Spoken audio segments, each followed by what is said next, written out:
Berita selanjutnya pemirsa, berkonsep modern, Kabupaten Banyuasin memiliki gedung perpustakaan dan mengajak seluruh masyarakat untuk memanfaatkan semua fasilitas demi meningkatkan budaya literasi di Banyuasin. Koleksi perpustakaan Ibu Emilyati. Berkonsep modern, Kabupaten Banyuasin memiliki gedung perpustakaan dan mengajak seluruh masyarakat untuk memanfaatkan semua fasilitas.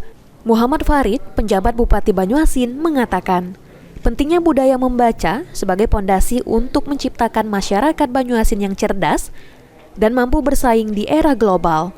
PJ Bupati juga secara khusus mengajak pelajar dari berbagai jenjang pendidikan untuk memanfaatkan fasilitas yang telah disediakan. Alhamdulillah pada hari ini saya berkunjung ke perpustakaan Kabupaten Banyuasin yang sungguh tertata dengan baik, indah dan asri.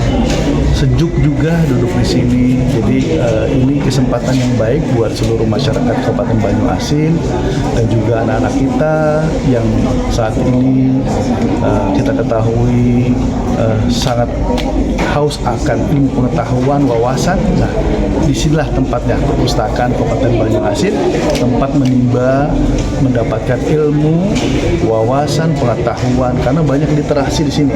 Ya, buku-buku, baik buku pengetahuan umum, buku-buku pelajaran yang ada di sekolah. Di sini banyak sekali, sehingga semakin banyak yang datang ke perpustakaan Kabupaten Banyuasin, insya Allah nanti anak-anak kita akan gemar membaca. Dengan banyak gemar membaca, masyarakat kita akan semakin banyak mengetahui wawasan, pengetahuan.